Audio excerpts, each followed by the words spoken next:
Hi everyone, my name is Justin. I'm the CEO and owner of PyUp.io, which is a Python cybersecurity specific company. So my talk today is going to be about Python security, especially on the software supply chain. So I'm going to share my screen and we can get going. Yeah, the software supply chain is a big topic to talk about. So this won't be covering everything to do with it, but standing on the shoulders of giants in the sense of using open source in Python, using the 400,000 or so Python packages that are available on PyPy securely. Some tips and tricks, just generally understanding the problem and just talking about the software supply chain. So things that we're quickly going to go over in this talk is, what is the software supply chain and why is it important? Why it's an increasing vector for attack for malicious and bad actors. Specifically then getting into Python dependency management. The Python ecosystem specifically is a bit hairy with dependency management because there's 3 or 4 or 5 or 6 ways to do it. And that can get a little confusing. And then, some general software supply chain security best practices that I like to talk through that are not obvious maybe immediately when you start thinking about this problem. And then also just talking about where the software supply chain may be heading, both in general and also in the sense of security. And then some last sort of thoughts about what else is out there. So just quickly about me, I'm the CEO of PyUp. I have a technical background in computer engineering and computer science and was a developer for many years. But also started my first startup many years ago and kind of got hooked on running startups and running companies. And that's what I've been doing ever since. So I also have some background in cybersecurity in my studies, but sort of came upon working at PyUp through buying that company. And it's been an amazing time over the last 3 or 4 years to see the software supply chain and specifically the Python dependency security issue from this perspective. So I'm at jwommers on Twitter, and I've got my email down there, justin@pyup.io. Anyone's welcome to add me or email me with any questions about security or Python dependency management or PyUp itself. So about PyUp, just quickly, it's we're a Canadian-based cybersecurity company, providing security to large companies and small startups. And we focus on Python dependency security. So all the dependencies you're using, Django, Flask, all these sort of things, NumPy. And how we do that is we monitor CVEs, which are those big, vulnerabilities that are tracked in the open source community. But we also monitor the changes to every Python package that we can get our hands on. And we analyze that ourselves. And we have a central internal cybersecurity intelligence team that analyzes those, and we find more vulnerabilities than just the CVEs. So that's the data and the products that our customers rely on, and that's why they buy our services. So I think to talk about software supply chain security, we first need to talk about what the software supply chain is. And so I think when a lot of people think about the software supply chain, they think about these types of things, apt, get, pip. Or on the right here, sort of including these Python packages in a requirements file, or importing something in a Python file, import random from NumPy, which definitely are software supply chain artifacts. Those are the direct dependencies that you're using day to day in your code and in your systems. But, I think what a lot of people don't sort of think about is that it's a lot more than just that. It's not just the dependencies you're relying on directly when you're importing them or adding them to requirements files. The ones that we're talking about there are those third-party packages on the left there, but there's a lot of other software out there that are running in your stack or your systems to support the systems that you're building. So to be more specific, if you think about the entire software supply chain, it's a lot of things. It's also all your development tooling, your IDEs, your dev machines, even the operating systems that your developers or you are using. That's technically part of your software supply chain. You're using it to deliver your product or to build your product. Testing dependencies and testing environments are important. Often people miss that because they're testing production. Maybe they're testing developer machines, but you're not testing your testing systems for security issues. And, a testing library can have a security issue. Deployment scripts, deployment systems, distribution systems. I mean, think about DNS. Some large companies in the last few months have had problems with DNS, and DNS is technically part of the software supply chain because you rely on it if you're using the internet to deliver your product. And then tools you use to monitor and maintain your systems, and then, anything running on production. So this is the software supply chain. It's much larger than just the dependencies you're including in a Python file. And so what I like to talk about is the software supply chain, in my definition, is any piece of software or code that you're not writing yourself, that you're using to develop or test or deploy or distribute or monitor or maintain or run a software system, which is a lot. And that can sound overwhelming, but I think it's important to realize that. An analogy that a lot of other people use, and I like to use too, is, if you think about a car company like Tesla, for example, their supply chain is, of course, all the materials and tools and things that go into the physical car, like the engine and the glass and all that sort of stuff. But it's also the machinery that's in the factory that's building the car. That's part of the supply chain, because if that broke or there was a problem with that, they wouldn't be able to make the cars. And it's also the truck that delivers the Tesla to the customer, the end customer, because without that, the customer can't get the car. So these are all things that are part of the software, part of the supply chain in that context. And so if you think of that as an analogy, this sort of description of the software supply chain makes more sense. It's anything that you need to deliver your software. So yeah, now that we've talked about what it is, it's sort of how important is it? And, of course, the answer is it's very important. It's kind of ubiquitous and it's all around us. One of my favorites, I'm sure a lot of you know this, XKCD, that cartoon on the left here, describes all modern digital infrastructure. And then, it's got all the components of the software using those blocks, and then describes on the bottom there a random project that some person in Nebraska has been thanklessly maintaining since 2003, like curl, for example. So this, the supply chain is interesting because, we build these complex, big commercial systems, and we're all relying on hundreds or even thousands of open source components in our software stacks. So it's pervasive. Even if you run Python printf, you're using tons of open source code, including Python itself, of course. So it's an interesting problem because it's often hard to know what's under the hood. When you're building a system, maybe you think about your own code, maybe you think about the direct dependencies that you're installing, but it's a harder thing to track and sort of just make sure you're monitoring everything that you're using. So just some statistics, just to take that point home. Everyone is very reliant on open source and the software supply chain. So this is some statistics from GitHub. They published something a year ago, just analyzing all the code on their system. So 99.5% of code bases use open source. That's no surprise. So basically all of them. And the average number of dependencies any code base uses is 200, which is a lot. And, so obviously there's projects out there that only use 2 or 3 or 10, which means there's others that are using thousands. And those are the direct dependencies, that, people are installing, with requirements or pip or things like that. And then the last one is sort of around 85 to 95% of the average enterprise code base is open source. So, the code that your team is writing makes up roughly 10% of the code that's running on your systems. So, from that perspective, it's just important to understand the other 90% of the code that is running on your systems, both in terms of what it is and also just in terms of security and compliance.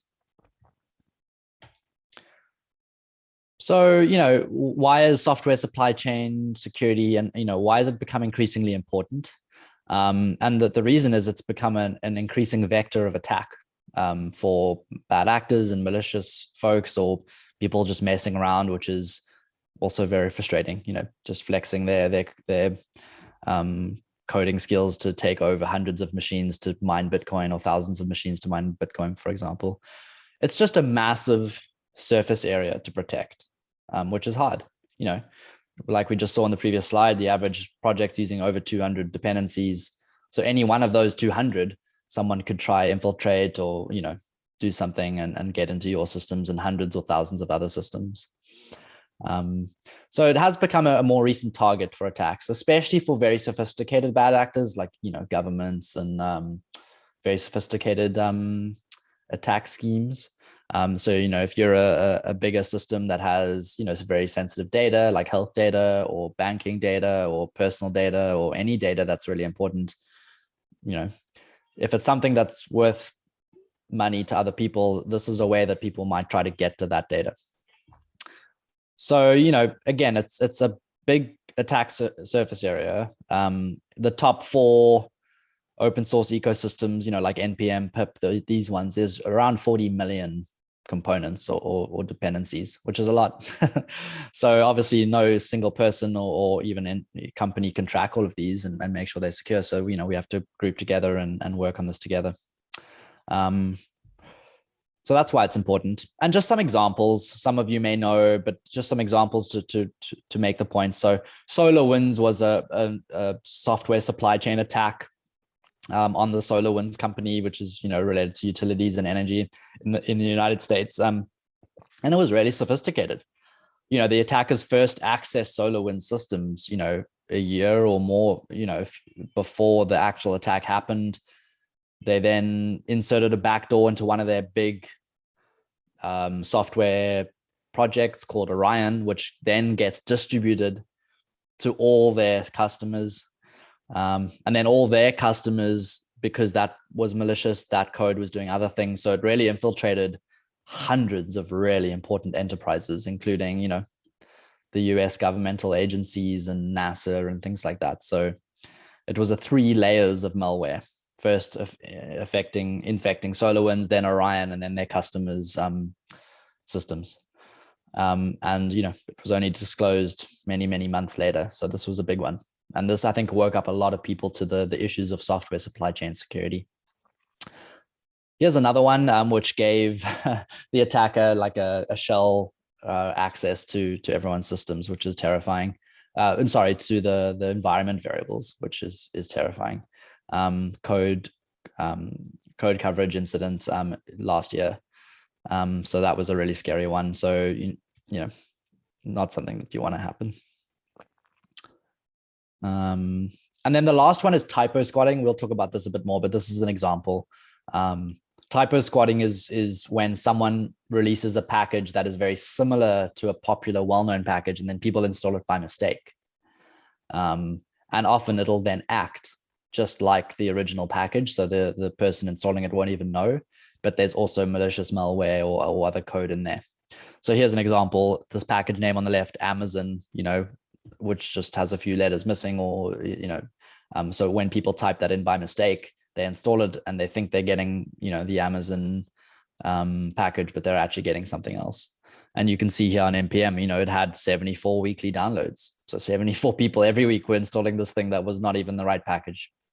So that's another example that you need to be aware of. So why it's important is just that it's an increasing vector of attack. Open source in general always gets larger and more complicated as the internet infrastructure of the world grows, and people are starting to try attack that. So, last year in 2021, it was a 600% increase in these types of attacks, in software supply chain attacks. So it is important. And, this is starting to be recognized at the highest levels. So, there's been an executive order, in the United States. NIST produced sort of a recommendation on how to do this properly. And so, governments of the world and large corporations are taking this very seriously. Yep. So, that's software supply chain, what it is, why it's important, and also why it's, a vector for attack.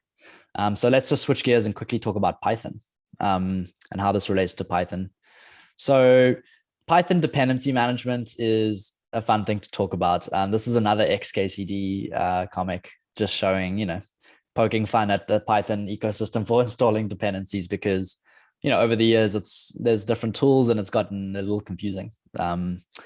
So, there's a lot of different ways to manage dependencies in Python. Some are better than others.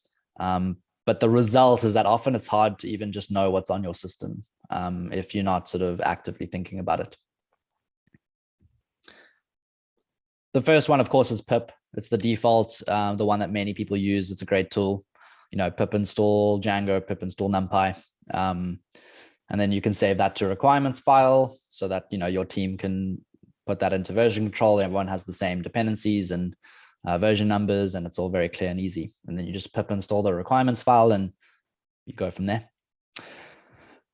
The problem with pip is that the dependency resolution systems of pip are not as sophisticated as maybe as they could be. So what that means is if you're including package A and you're including package B, both of those include package C, but different versions of it, and they have different requirements themselves. Pip can sometimes not be consistent in terms of what version of package C that it installs. And that can sometimes not be clear and sometimes not be consistent. And that's, of course, a problem because different versions of package C could be secure or not secure, or can work with your systems or not work. So dependency resolution is a very hard problem. And it's just something that folks should be aware of. One might assume that the pip install things is just always going to work and be the same and be consistent, and it often sometimes isn't. Pip-env is another tool that's grown in popularity. It's a bit more sophisticated. It's got more tools for teams.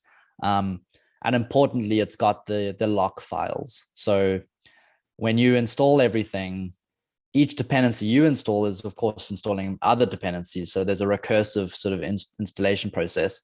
So if you install 5, there might actually end up being 20 or 30 dependencies on your machine. And tools like pip-env, and we'll talk about Poetry, track those in a lock file. So it's very clear exactly what's actually being installed in your system, and you can compare that and use that to run systems in production. So you know exactly what you're getting, which is not something that pip was built for in the beginning. And like I said, Poetry is similar. It's another popular tool these days. Also has lock files and tracks things a bit more accurately and has better dependency resolution than pip. So yeah, dependency management in Python. This is another joke from SKCD. Comparing dependency resolution to a fourth year university course and its complexity. And the funny part of the joke, of course, is that the prerequisite to the course is the course itself, which is just poking fun at dependency resolution and how hard it can be, and when things have pointers pointing at themselves. So this is your options generally in managing dependencies in Python. There are, of course, other tools. There's commercial tools too, but these are the basic options. Pip is the default. It's easy. It works for simple projects. It's really great, and even for sophisticated projects if you know what you're doing. But pip-env and Poetry have a bit more team features. The lock files are really important, and they're a bit better at having deterministic builds, meaning every time you run the same build with the same dependencies, it'll install exactly the same thing, which may not happen in pip. So that's just a difference to be aware of. If you really, really care about always knowing exactly what's being installed and making that really consistent, you should probably be using something like pip-env or Poetry. So in terms of the security of dependencies, what is our goal?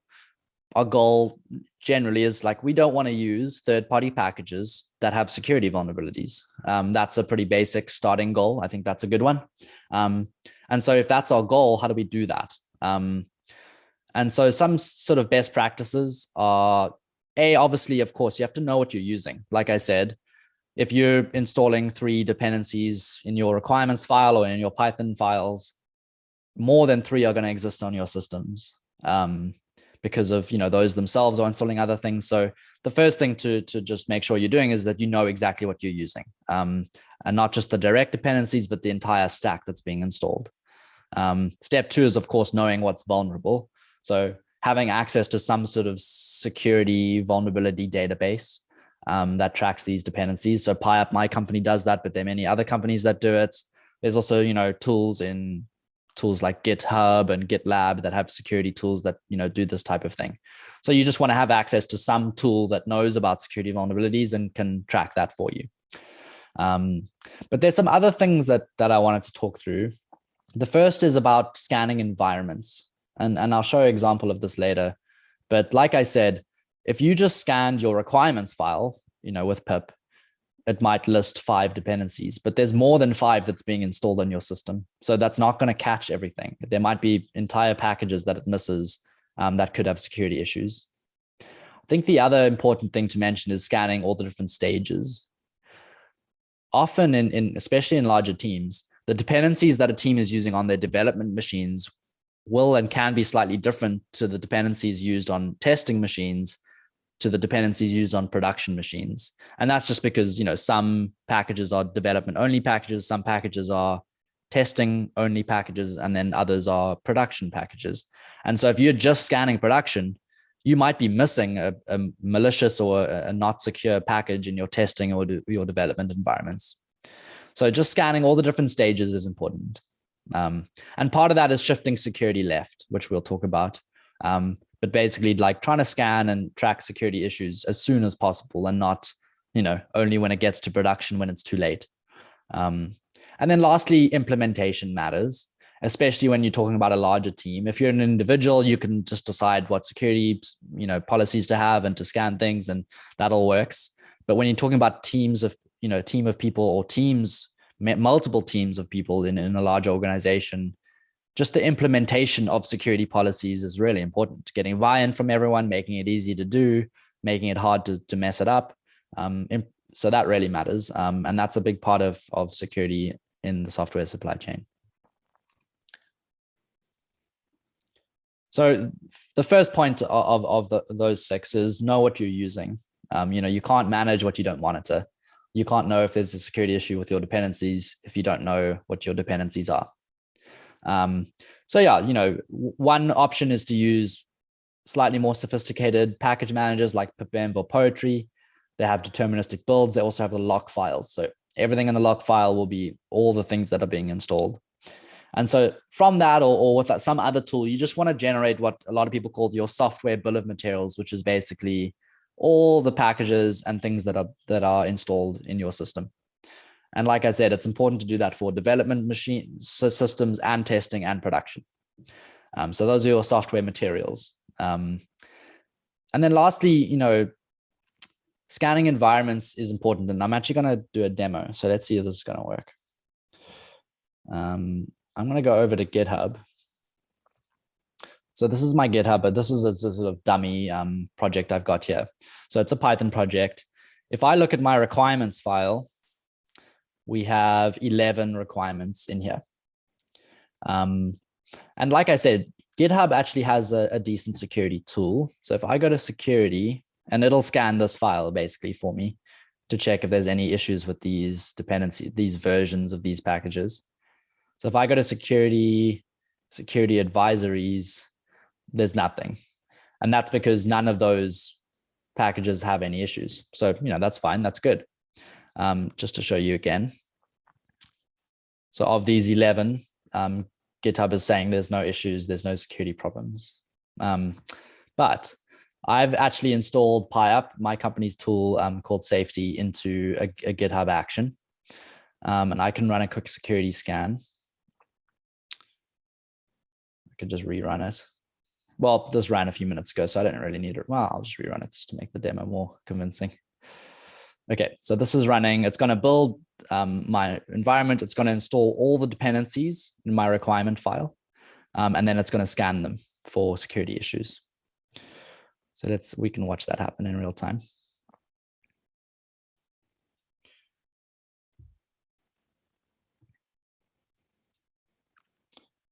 Okay, so it's installing the dependencies.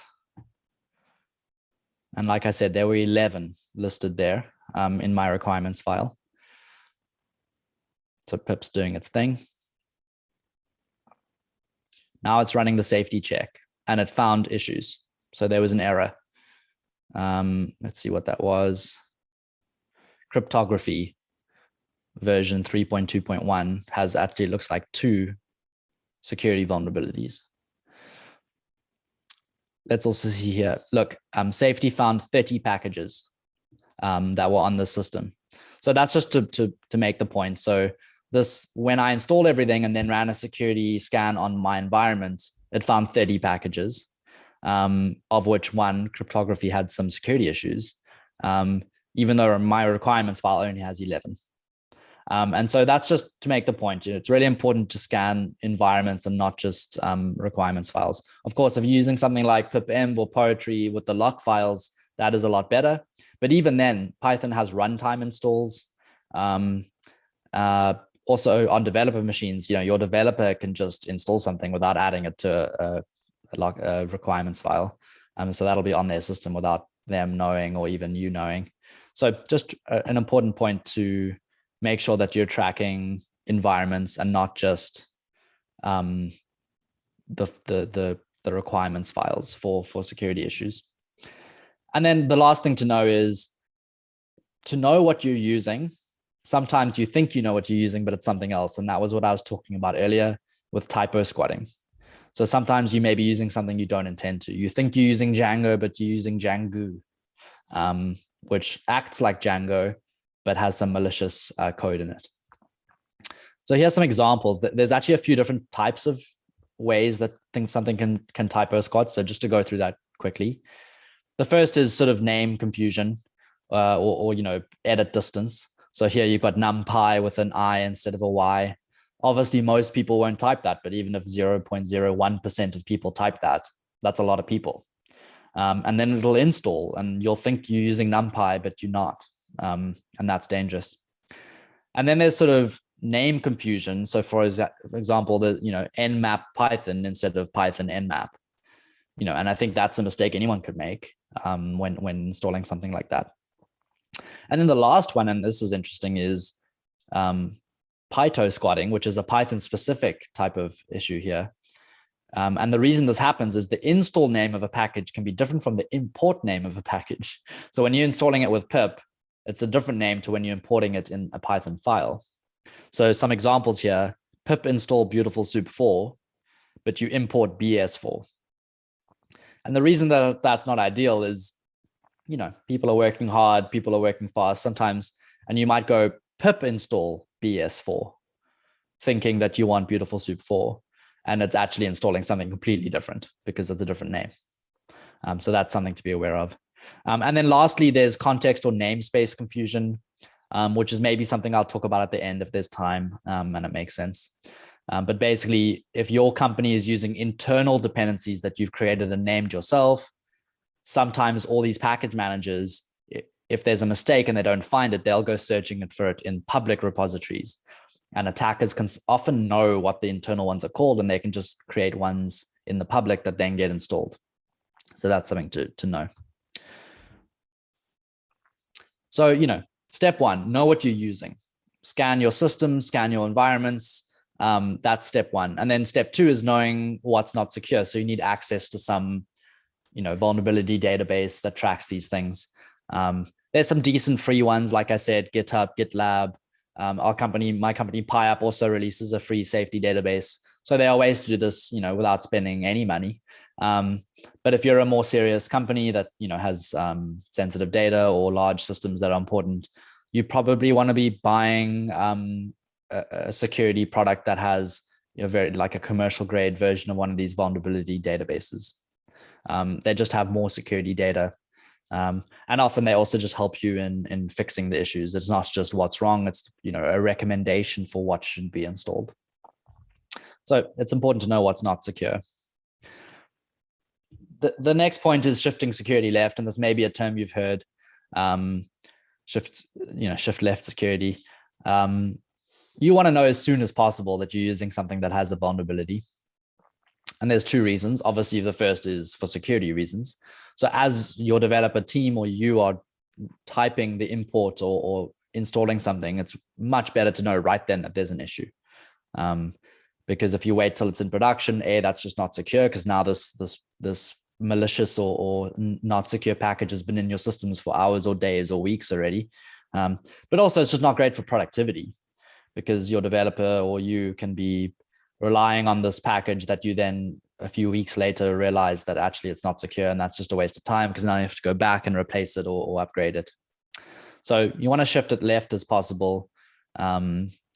And so like, a good example is you could run security scans on post commit hooks, for example. So even before it gets into your central repository, or even in IDEs these days, you can run these scans. But I just want to make the point, shift left is obviously very important. You want to be scanning as soon as possible. But I also want to make the point is you should have want to shift left, but also shift in all directions. And what I mean by that is, like I've said before, you don't want to just be scanning your development machines. You want to be scanning your testing environments, your staging environments, and your production environments, because these all can slightly differ and they can have different dependencies or different software supply chains. So you want to make sure that, you're scanning everything, because there can be an issue in one of these environments. Yeah. And then, I wanted to talk about this because, it's not a technical topic specifically, but it's really important.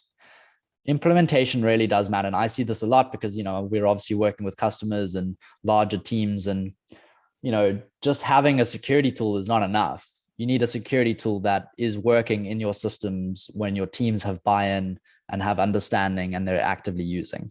There's a big difference. And also to know that often, when changing a security policy or starting to scan things, like that can cause a lot of disruption. Maybe you're a team that is using 400 dependencies, you run a scan and there's 50 vulnerabilities, and now the team is overwhelmed and they've got deadlines and projects and they don't want to fix this. And, there's a way that it's important that you do it in the right steps. And of course, context matters.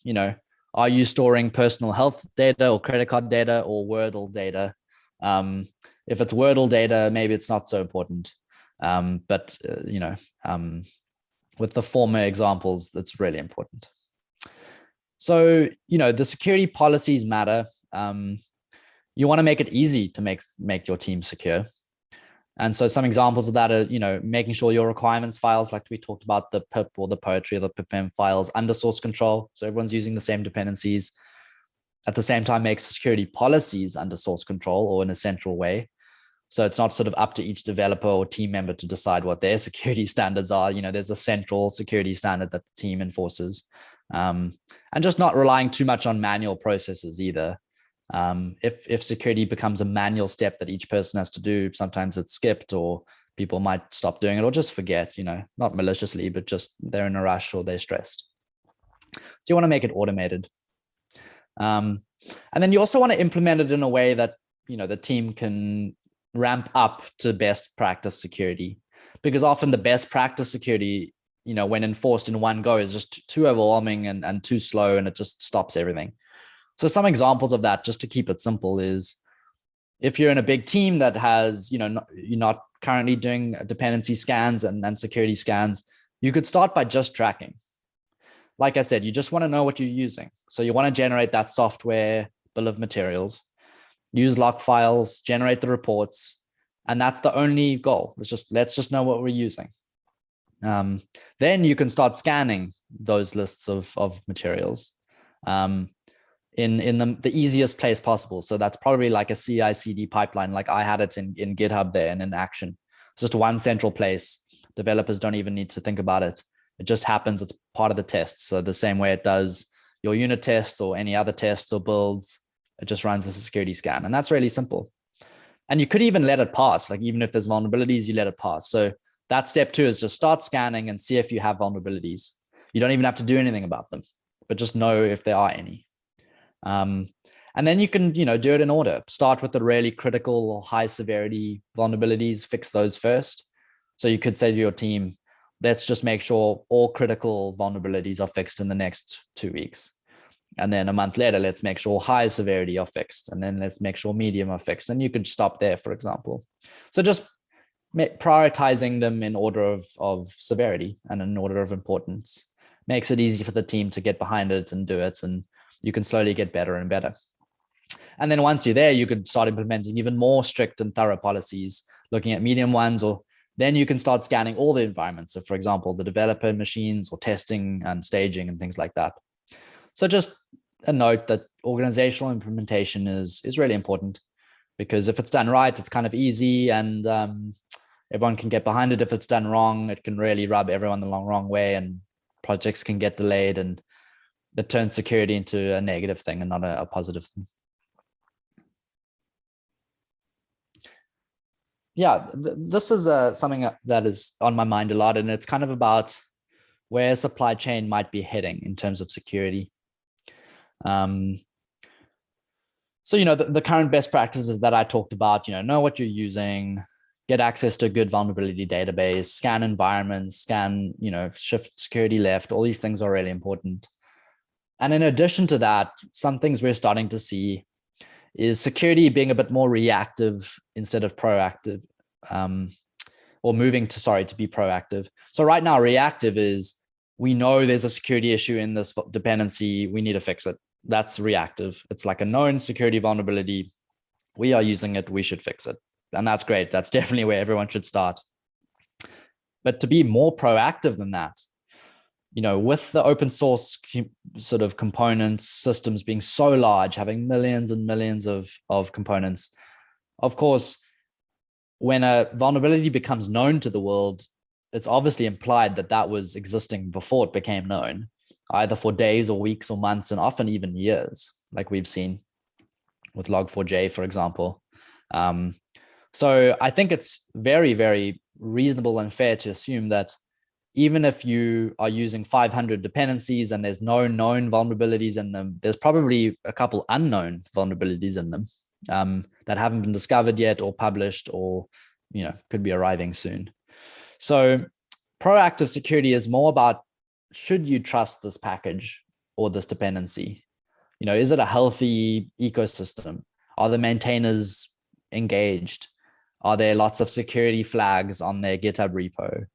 How long does it take to patch security issues on their GitHub repo? So that's something that's called time to fix. So when something's disclosed as a security issue to when it's fixed, how long does that take on average for that project? Some projects it's days, other projects it's months. So if there is a project where it's months, is that really a project that you want to be using? Because it means even for known security issues, there'll be months when you don't have a fix. And the provenance of the software, who are the authors? How old is it? Is it a stale project that hasn't been updated in 3 years? So these are the types of things that I think the community might be heading towards in terms of not just known security vulnerabilities, but more, is this a package that is healthy and maintained and things are fixed quickly, to be a bit more proactive. And in that case, people might set, and I've started to see this happen, organizational policies where they say, okay, we're a team that wants to only use packages that are healthy and that we trust. And so, for example, we don't want to use a package that is less than 3 months old in PyPy, or isn't, is not very popular. It's only got 5 installs, or it hasn't had a new release in 4 years. These are examples of packages that you could use, and maybe they have no known security issues, but maybe you shouldn't be using. So that's something that we think about a lot in software supply chain security these days. And they're starting to release tools that do this, my company and others. Yeah, and I just wanted to also talk about some things that are not covered here, but we might have some time. So software supply chain integrity is another software supply chain security issue, which is basically like you're installing the exact thing, you didn't type it wrong, but there's a man in the middle attack, and the actual piece of software that arrives in your machine is different. So that's a problem, of course. There's more advanced forms of typo squatting, namespace confusion. If anyone wants to talk about that, we can talk about that offline. And then again, like I said at the beginning of my talk, software supply chains is not just the dependencies you install with the package manager like pip. It's everything on your system. So, it's your IDE, it's your operating system, it's your container. It's all these things that are running to run your system. Yeah. And, it's not just Python. So, Python itself, of course, uses sometimes C, and it uses operating system primitives and things like that. So like I said, the software bill of materials for print hello world is not short. It's a decent list of things. You need an operating system, Python itself, all those sort of things. And then a last little point, and this is not security, but it's just something to do with software supply chain. And I wanted to mention another important aspect for many large companies and teams is the open source licenses of all these packages you're using. You know, some licenses can be very restrictive, and even sort of claim ownership or claim some sort of stake in what you're building because you're using it. So that's just an important thing to do. And a lot of these tools will scan the licenses of everything that you're using your software bill of materials, and not just for security issues, but also for license issues. So that's something to be aware of too. So just in summary, software supply chain security is important. It's, you know, it's not rocket science. It's not, you know, super hard to get wrong, but the principles of it is to know what you're using. And that's more than just what's listed in your requirements files. Step two is to, you know, because of that, scan environments, not just files. So scan things that are actually installed in your system. You want to be shifting security left to your developer machines, but also at all stages of your project. And implementation matters as much as the data does. You can start lightweight. It's important you get team sort of buy-in, and then it's easy to be secure. And then, like I said, where the industry is heading, you know, is more about the trust and the health of packages, and not just known security vulnerabilities. Is a component trustworthy? I think is an important question to ask. And that's it. Thanks for your time, and thanks for listening. My name is Justin. You can find me there on Twitter, and that's my company email. And yeah, I'm from the company PyApp, and we specialize in Python dependency security. So thanks for your time.